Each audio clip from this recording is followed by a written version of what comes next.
The views and opinion expressed of the host do not necessarily state or reflect those of the other content, people, establishment, and reality of this world. Furthermore, any content or information shared by the host and speaker are of their opinion basis only and are not intended to malign any group, gender identity, beliefs, practices, religion, organization, individuals, anyone, or anything. If you have any concern, suggestion, opinion, you can send a message to ask.adrian@gmail.com.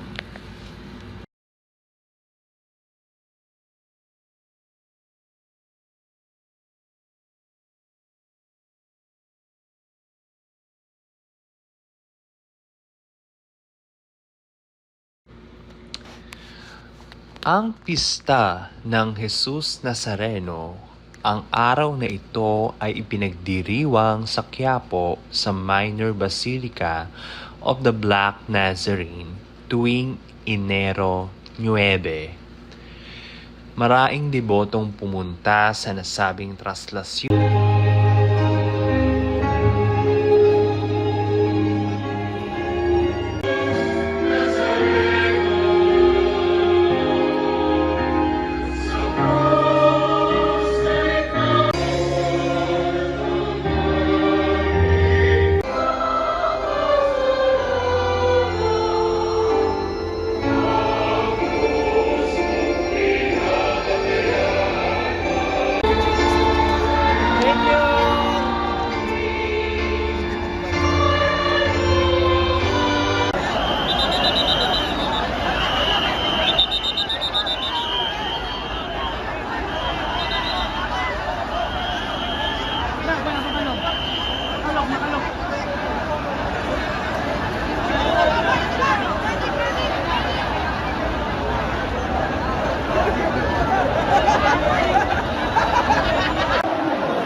Yun, pinapahalagahan nila ng mga simpleng kahilingan na tupad sa mapaghimalang simbahan ng itim na Nazareno.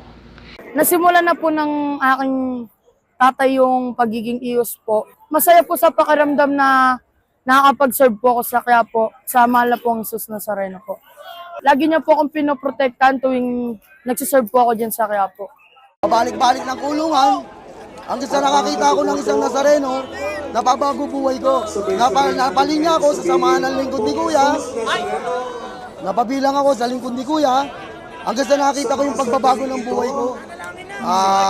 As in, kaya lang, na-stroke ako, kaya lalong tumibay ang paniniwala ko sa Jesus Nazareno, dahil nung mga 3 buwan pa lang ako, na-stroke ako, pero ngayon, nakarecover ako. Wow!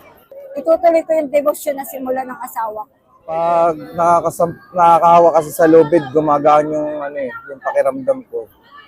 Yun yung naramdaman ko eh. Sa pamilya ko, magandang kalusugan sa amin lahat. Mahirap talaga. Grabe, daming tao lalo. Lahat ng tao ngayon sabik sa ilang taon na wala eh. Kaya mahirap. Ilang taon na hindi nakasampa. Puro pangit na nangyari sa akin. Yun, kaya bumabawi ako. Sakaling ulit makabawi sa buhay. Baga pala sir eh, binaba na yung lubid eh. Dahil di talaga umaandar eh.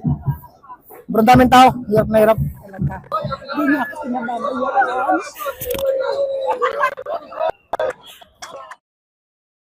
Napahalagahan nila ng mga simpleng kahilingan na tupad sa mapaghimalang simbahan ng itim na Nazareno.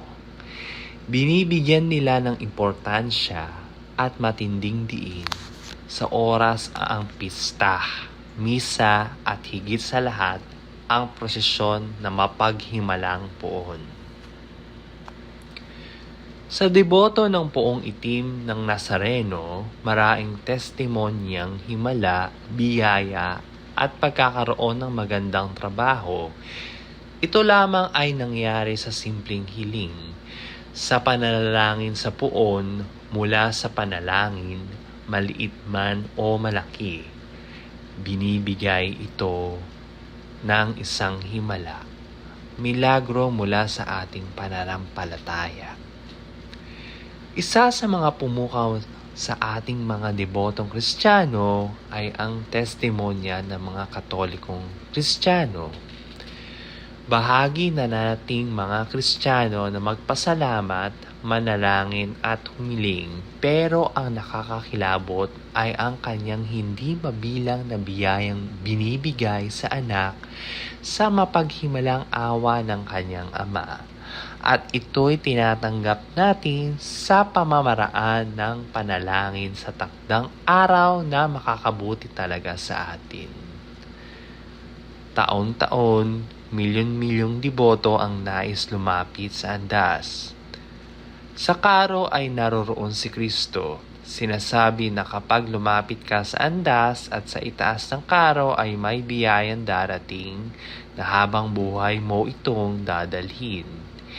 Ito ay mapaghimalang sorpresa.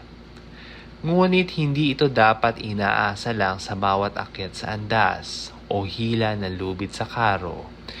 Bilang isang debotong Kristiyano, may angkop din ito na panalangin, pagninilay, pagsimba, at sumunod sa kalooban ng Diyos. May mga kabataan din na tumatangkilik, sumusuporta at nananampalataya para magkaroon ng magandang kinabukasan. May mga nakalimot at bumalik din para matupad lang ang patuloy na himalang dumadaloy sa buhay. Higit sa lahat, bilang Kristiyanong deboto at matibay sa pananampalataya, binibigyan natin ito ng halaga, matinding importansya dahil sa patuloy niyang biyaya. At sa panahong walang-wala tayo ay palagi siyang nandyan para tayo ay gabayan, bigyan at pakinggan. Siya ang anak ng Diyos at manunubos. Siya ang mapaghimalang itim na Nazareno.